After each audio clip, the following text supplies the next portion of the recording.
There, and welcome back to Let's Talk About Conflict. I'm Lynne, Nash, your host, and this episode we are going to talk about mediation, what it is, and how it works.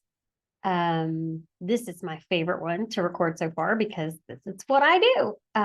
It's one of the 5 core ADR processes that we've been talking about, and it's where my heart lives for sure, because I know that when people come in with an open mind and a positive, we can get this solved attitude, it usually gets solved. And that's a great feeling. Talking a little bit about untying knots. Well, mediation is kind of like loosening all those threads from the fight and finding a way to reweave a solution. So it's a little bit different because you really are trying to find a way to put the threads back into something that can get done. So just before we go too far down the path, reminder, I have a master's degree in conflict resolution and restoration. A lot of people would say, oh, you have a master's in mediation. Well, no, that's actually not what it is.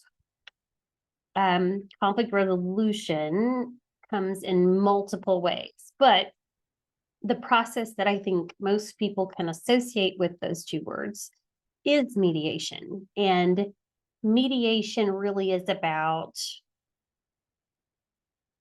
having that help. It's not just trying to negotiate and butt heads with somebody that doesn't agree with you, having somebody who maybe is the person who can say it a little bit different. I know that conflict resolution is really knowing there are multiple ways conflicting situations can find resolutions. You could do it through an informal process or a conversation, even a lawsuit. There's lots of ways to resolve. But once again, my personal favorite is mediation. So let me give you a definition. Yes, teaching.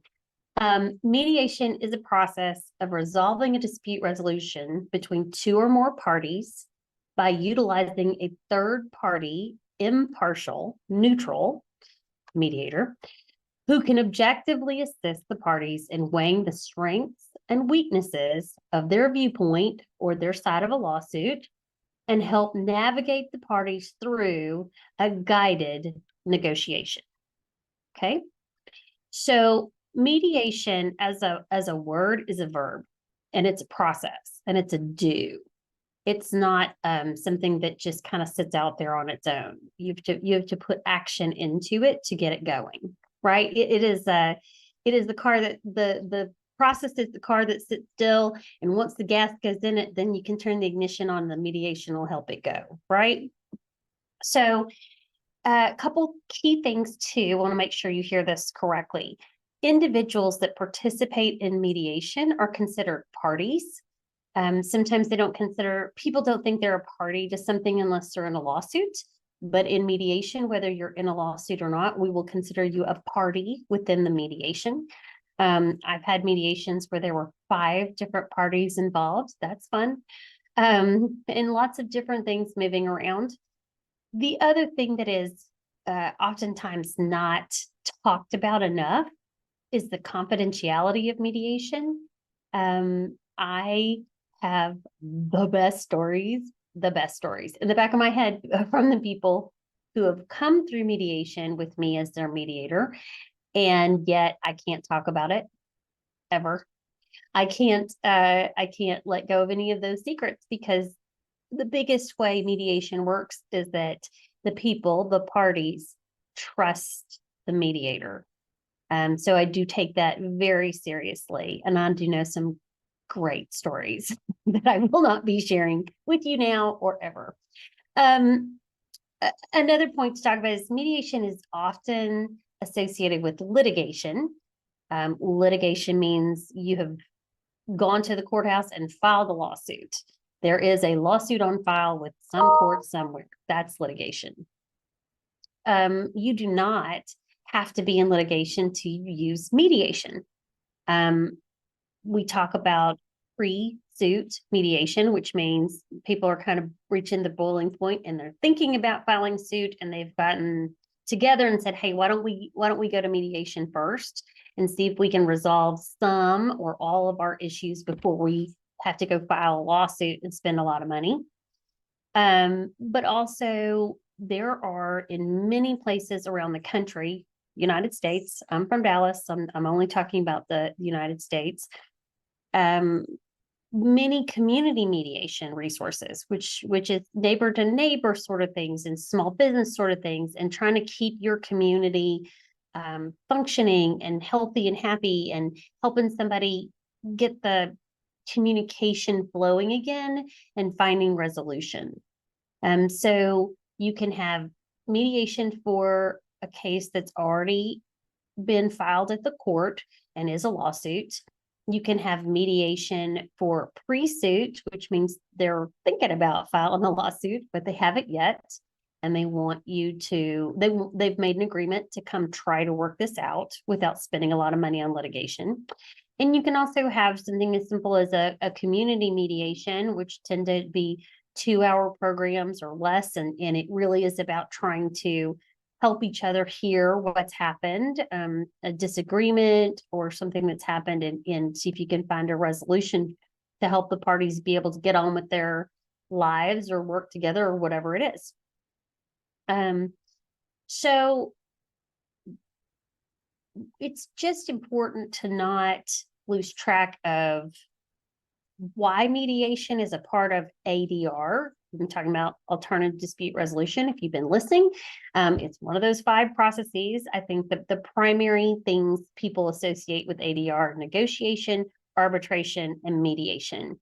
I have covered the top 5 ADRs and arbitration all on its own. We're going to do mediation all on its own. And this is kind of the bookend of giving you a baseline for things that we'll talk about with lots of other people. I promise I'm about to bring some guests on here, so you don't have to just listen to Lynne Nash, I promise.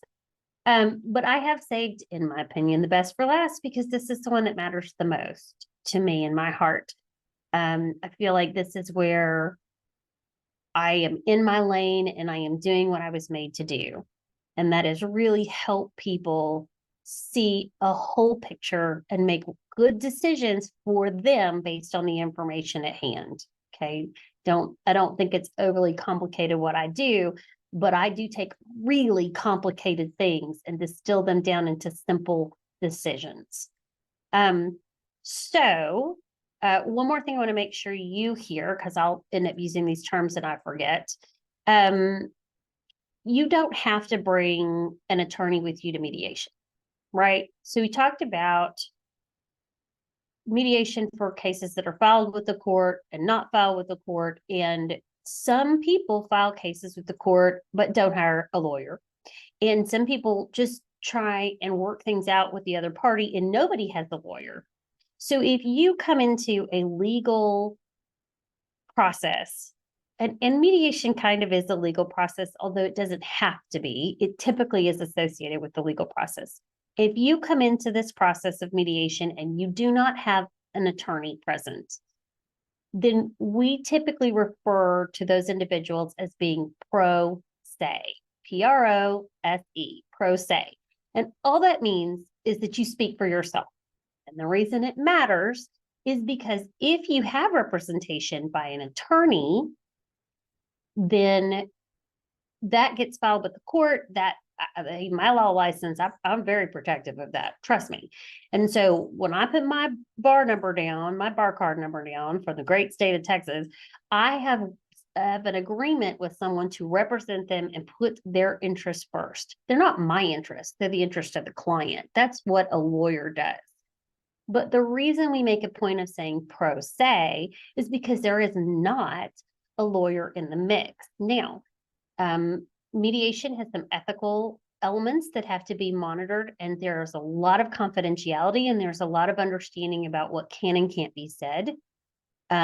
Information that's learned in different ways, how it can and can't be used in a lawsuit. And if there's not an attorney involved, the mediator actually has to do some extra steps to make sure the pro se individuals understand those rules apply to them too. If you choose to take a court case, if you go file as a plaintiff a court case and you don't want to hire a litigation counsel, you can do that. The Constitution of the United States says, yes, you can. You have the right. However, you will have to follow all the same rules that I went to law school to learn how to do. And it wasn't an easy thing to learn, and it's not a fast thing to learn. And so there really is a great reason for having an attorney involved. Obviously, I'm not against attorneys, but I also understand why people don't want to bring an attorney in, because we can be expensive. I don't work for free.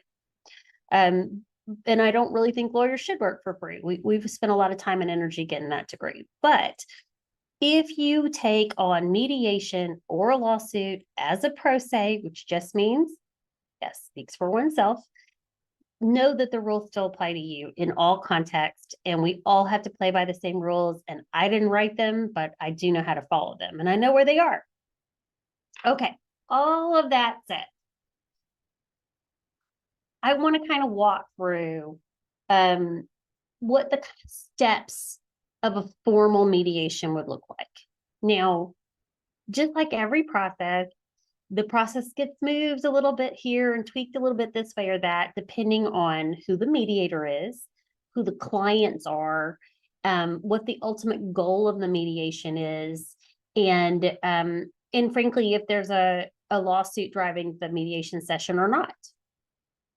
There are people and organizations that believe in having multiple stepped, just a few hours of mediation at a time, and let people go home and think about it, chew on it, come back the next week and work on a little bit more. And there are some places where that's a really great thing to do. I will tell you, I've seen very few attorneys that like that idea, because they want to get in and they want to get out. So I, as a mediator full time, my main audience are attorneys. That's who hires me. For the most part, attorneys hire me. Every now and then, I do get a call from an individual who either has counsel or doesn't have counsel involved in whatever their dispute is, and they'll tell me what's going on and say, "Would you mediate the case?" And sometimes I say yes, and sometimes I say no. But I don't mind working with pro ses as long as everybody knows we're going to use the same rules. So let's go and talk about kind of 6 steps of formal mediation. And I will be very honest, I pulled this straight out of mediate.com. Jessica Stepp, S-T-E-P-P, wrote a really nice article on there that I think is clean and simple and breaks down the steps. I could have done this myself too, but I never mind giving somebody else some credit. So the steps that Jessica lists, I think, really are core to the process of mediation. Some are short, some are long, some are not necessary in certain types of mediation, depending on what the case is about, how familiar everybody is with what's going on. But just to have a good framework, let's talk about the 6. So first, introductory remarks, where the parties hear the ground rules from the mediator. So what does that mean? Okay. We love to call this the meet and greet. Hi, how are you? I'm Lynne. If it's an attorney I've worked with before, I always make sure everybody hears I do know so-and-so. Either I went to law school with them or I worked with them on other cases, and that will not affect my neutrality. Neutrality really important as the mediator. But I don't hide the ball, and I try and be as transparent as possible. If you're in my office, this is where I'll tell you where the kitchen is and where you can find coffee and where the bathroom is. And I will reiterate to you, and these are rules in the state of Texas, that I am a mandatory reporter.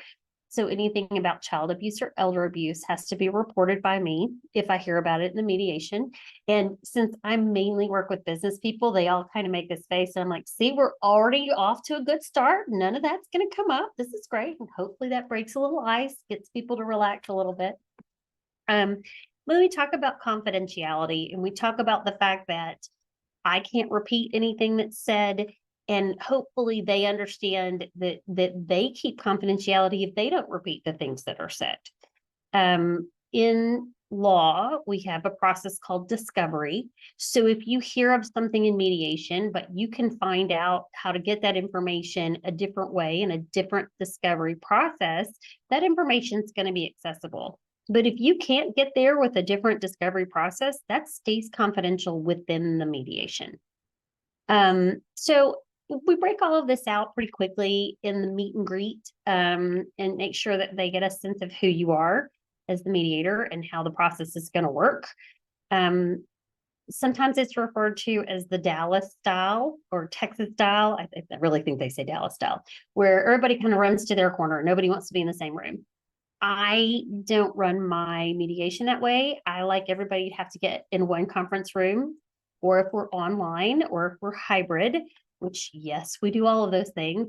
If you're not good at technology, this is a rough industry to be in.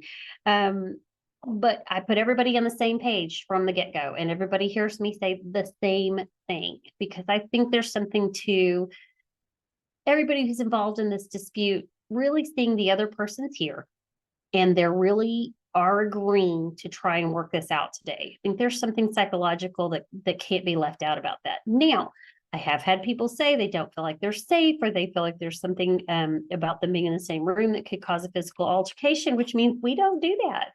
And I need people to tell me that before this starts. But in general, the meet and greet's really important. They learn about the ground rules, they learn about the confidentiality, and they learn that whatever they tell me is, in my opinion, fair game to use in the other room with the other parties, unless they tell me otherwise.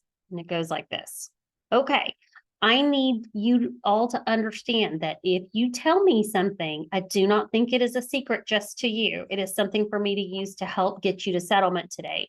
If that's not the case, your job is to say, I want you to know this, Lynne, that I do not want you to tell the other side. It's very important because my job is to control the information and to control the process, which is why it's a guided negotiation. All right, so that's number one. There's a lot that actually sets the tone in the introductory remarks, or what I and a lot of mediators refer to as the meet and greet.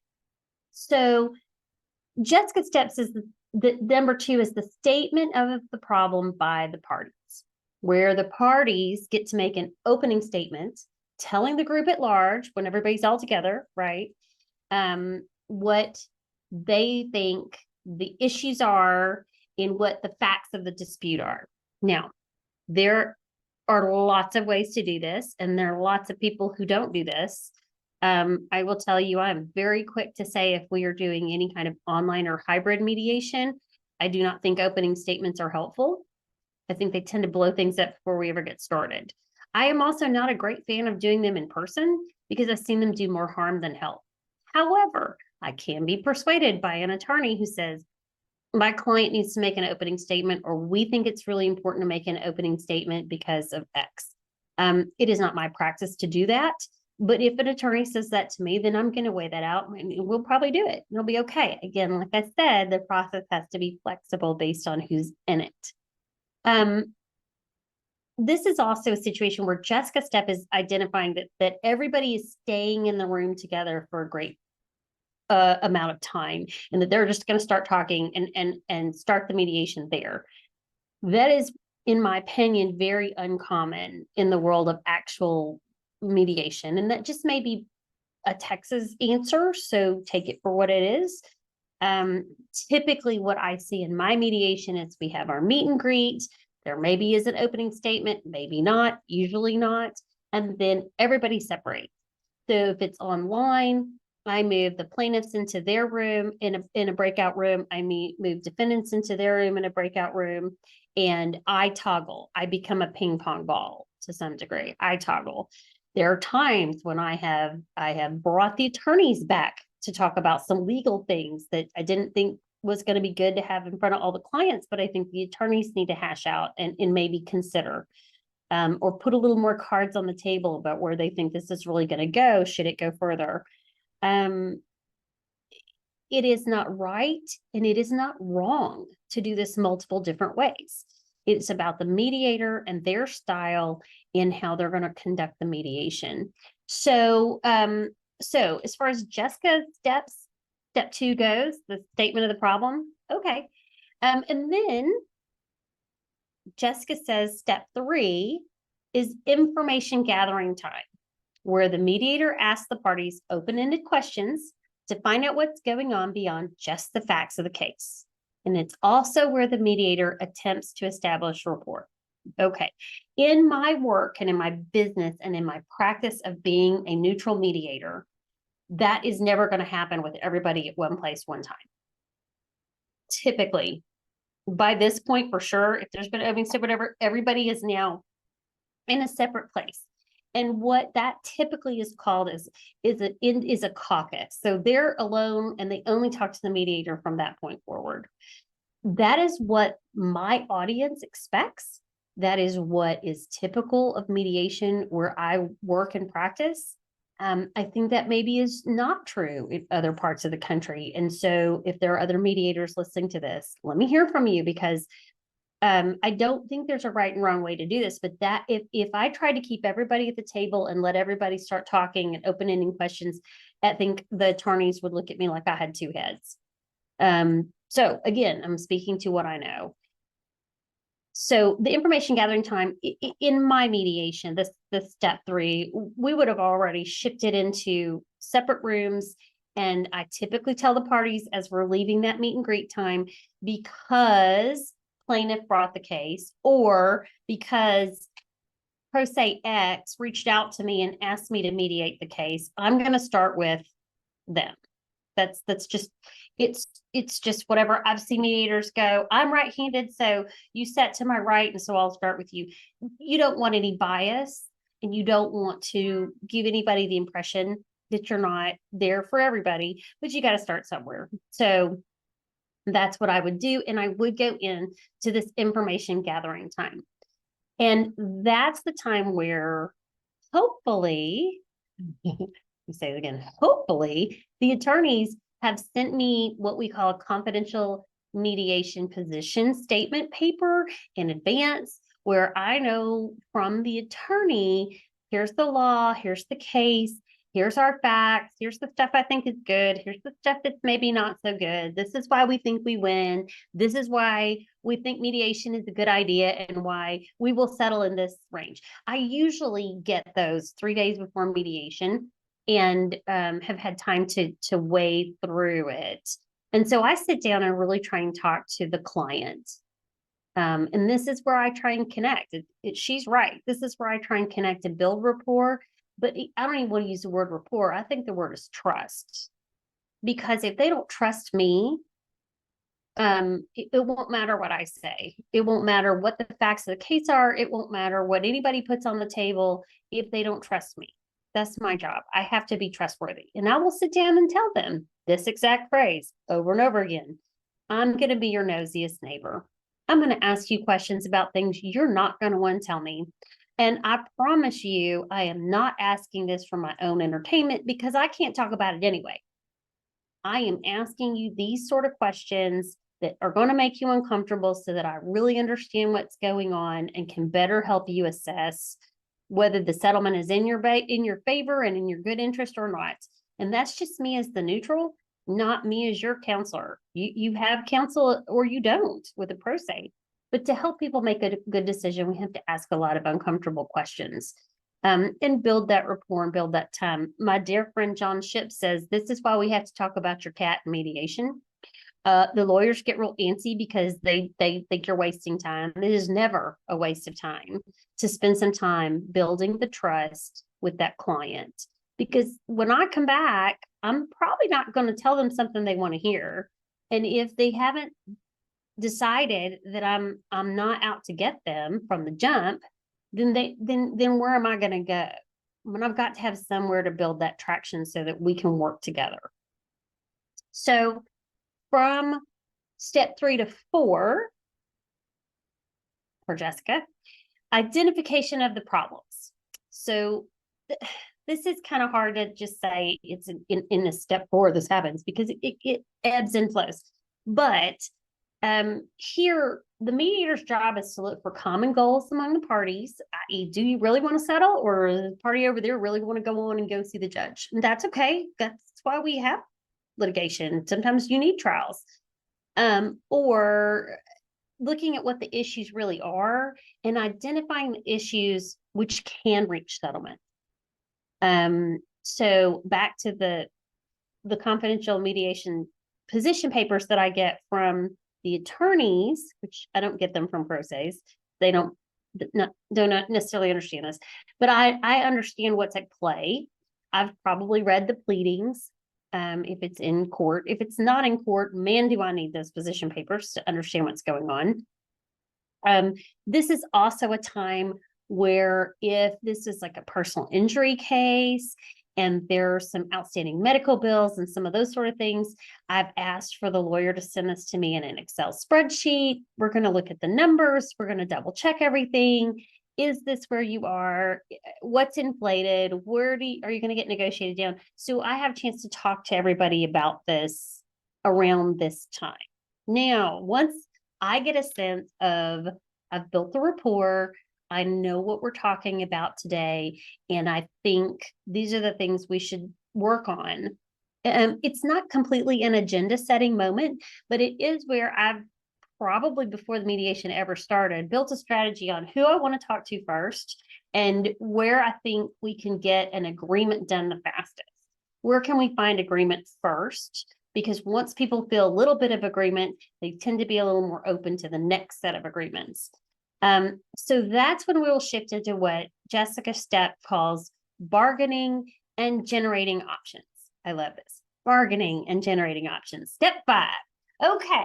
So this can be done so many different ways. The mediator can put ideas on the table. The client can put ideas on the table. The counselor can put ideas. That attorney can put ideas on the table. And we're all looking for a way to find potential solutions to the identified issues. That's it. We're not looking to make bigger issues or more issues, but we've identified what needs to be dealt with in mediation. And now we're starting to work on this. Now, Jessica, this is where she identifies that this can be done in a large group setting or breaking the parties into separate rooms so they can have the private conversation. I do not see that in my line of work. I am very curious if people can keep everybody at the table and do this. I'm not sure I'm buying it because I don't think people will share. I think people are just a little more cagey and want to keep it to themselves. So at this stage, I am ping-ponging back and forth between the rooms. And if you were still in this stage and you were all still in the large group, this is where the word caucus comes in. Now, if you're listening to this, you've probably only heard the word caucus around political things. That is not what it means here. All it means here is a caucus is a private conversation with the mediator. Okay. So that separate private conversation, but we're already doing that in my mediation practice. We're already long since been in private conversations where we do that about, step 3. So Jessica Stepp identifies number 6, reaching an agreement. And that is just what it sounds like. So let me go back. We've talked about this. Jessica says there are 6 steps. Don't disagree with it. Sometimes there are 8 steps. Sometimes there's 4 steps. Depends on the parties. It depends on what people need. And that's when a good mediator makes a big difference by understanding what the group that they're dealing with that day actually does and doesn't need. Just to go over it again, Jessica says, introductory remarks, step 1, statement of the problem by the parties, step 2, information gathering time, step 3, identification of the problem, step 4, bargaining and generating options, step 5, and step 6, reaching an agreement. So now I want to remind you what my definition of mediation is.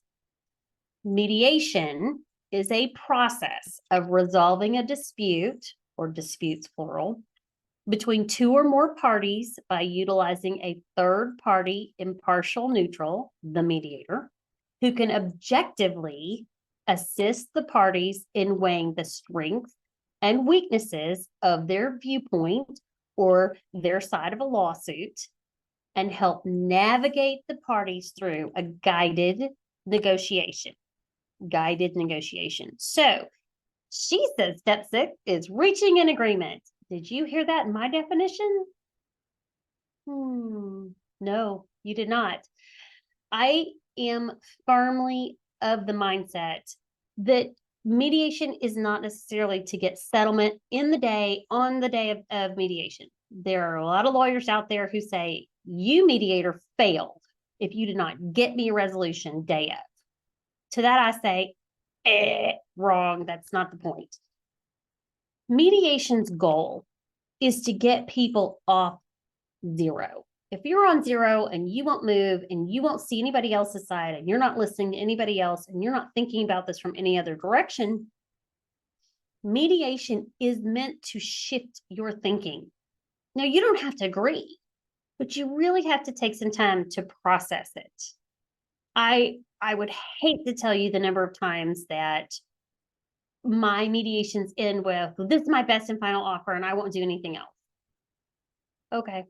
Those are my favorite words because they're rarely what people mean. And I can think of a few situations where about 2 hours before we wrapped up the mediation, I told both sides, I think you're going to come down to be about in this ballpark of money, and I think you're going to be around this much dollars apart. And I got to tell you, I'm right more times than I'm not. And I tend to talk about I have a very cloudy crystal ball. And all that really means is I'm pretty good at what I do and I keep up with what's happening in courts and I've worked with enough disputes to get a sense of things, but I don't have every answer. And I certainly don't know what these individuals feel like is in their best interest. After I talk to them for a while, I may figure it out, but I may never figure it out. And so that's why I talk about having a cloudy crystal ball. But agreement is not reaching an agreement or not reaching an agreement at mediation is not a win-lose in some game. Okay. Mediation is not an in-sum game. That is litigation. You get to the end of litigation and you have a trial and the judge picks a side and that's that. Or the jury picks a side and that's that. Or the judge and jury pours you both out and you come away with nothing. And that's a lot of money spent. But mediation is really about a process of helping people move away from fully entrenched position to shift away from it has to be this way and only this way and it's a zero sum any way I go it has to just be this. A lot of times I find I'm just repeating things that they probably heard from the other party, but when I say it as the neutral, they hear it differently. Same words, it's just coming out of somebody else's mouth, and that's what it takes sometimes. I truly love working with attorneys in mediation when we're really working the problem. I have had mediations where the attorneys were the problem, and the attorney and I get to have a conversation in the hallway or off in the breakout room alone. And that's not fun for me. I don't enjoy that. But I also, if I can see where we're headed and the attorney's getting in their goal of advocacy is getting in the way, I have no problem pulling up the reins and going, oh, hey, we got to be on the same page. And the attorneys have to trust me as well. The clients have to trust me as the mediator. The attorney has to trust me as the mediator because my job is to control the process. My job is to control the flow of information and the negotiation. And without the flow of information first, you can't get to the negotiation. Remember what my buddy John Ship said? You got to talk about the cat. You got to talk about whatever it is, whatever that thing is that helps you connect with them so that when you come in and say, when you leave that room and you say, I'll be back. And when I come back, you won't like me anymore. I've said that a lot. I hope they still like me, but that's where it stops. Now we're going to negotiate and I'm going to be carrying the numbers back and forth or the numbers plus something that helps get the number through and makes it worth the individual's time to settle their dispute. As I said, mediation isn't really about just untying the tangles. That's conflict resolution. Mediation is about loosening all those strings so that you can reweave a solution that stops the dispute. That's mediation. I love being a weaver. I love it.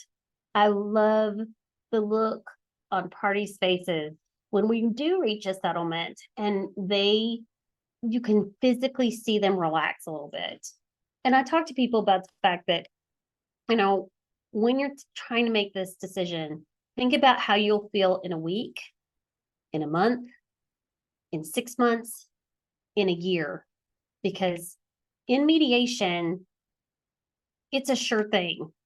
We can stop this dispute right now if everybody agrees to. We will write this thing up and we will make it stop right here, right now. And you can have that peaceful feeling back. The other thing I talk about with people in mediation is you came to me, parties, you came to me, the mediator, with a wound. Okay. I didn't cause it. I didn't give it to you. And what we choose to do at this point in mediation will determine how you feel about the scar it's going to leave. Do you want to rub some salt in it and aggravate it and have that scar get bigger and maybe infected and opened up again and infected and all of those sort of things? I mean, that's kind of gross. Don't get me wrong, it's kind of gross. But everyone understands what that means and what that feels like. And everybody probably has something on themselves that they can look at as a scar and go, yeah, that was not great. And then conversely, if you had something happen, you got a wound from it, you really took care of the wound, you kept it clean, you kept it covered for the right amount of time, you gave it air, and everything healed as nicely as possible, that scar bothers you a lot less. And that's what I firmly believe mediation offers to people who get really entrenched in having to win. If they can say, no, what I really want is for this pain to stop. What I really want is to get a resolution so that we can all get on with our lives. The last thing I want to leave you with about mediation itself is mediation's been highly adopted in family law, divorce and child custody issues and all of those sort of things. And this is not just my state, but multiple states around the country. And it is a great, great thing. And I firmly believe in it, but I do not have a practice built around doing family law. That is by my choice. And this podcast is not going to turn into a family law mediation discussion. It's just not. Most of the cases I do are business related or personal injury or contracts, all those sort of things. That's what I spend most of my time working on. I will periodically do a family case, but only when my family law friends call me and say, please, please, please, please, please. And here's all the things that they know to say to me to get me to say yes. But in general, it is not in my practice to do family law mediations. So if you heard this whole thing and you're like, why aren't you talking about child custody? That would be why. And I can talk to it, and I'm happy to bring on some friends of mine that are full-time family mediators, and we'll talk about that down the road. But if it's just Lynne, we're going to talk about this in the context of disputes that don't involve children in general. Okay, so that's my little disclaimer about all of that. It has also been a really great thing that in the United States, we really have adopted mediation as a form of helping people settle things. And it is confidential, and it is really set up to try and help people not overextend a litigation case if it's not necessary. I have mediated cases where we got to the end of our time and I said, look, I can't help you get to a resolution today because you need a decision from the judge. And that's not my job. And I have some judges that trust me a lot because they know I'm not going to make that call for them. I'm not. In fact, I will not tell parties how I think their case is going to go unless they ask me. You ask me what I think is going to happen, I'll tell you. But I won't just put that on the table because I'm not the judge. And my cloudy crystal ball has clouds in it, right? I'm pretty good, but I'm not Perfect. And with that, I will leave you for this episode. Thanks for joining me again. Stay in touch with us. We really do care what you think about, what you want to hear about, what you want to learn about. I could talk about mediation all day, every day. I am so glad that I get to do this for a living and help people. And I really feel very honored that people will trust me to help wade into their problems with them. And with that, we will see you down the road. Have a good one.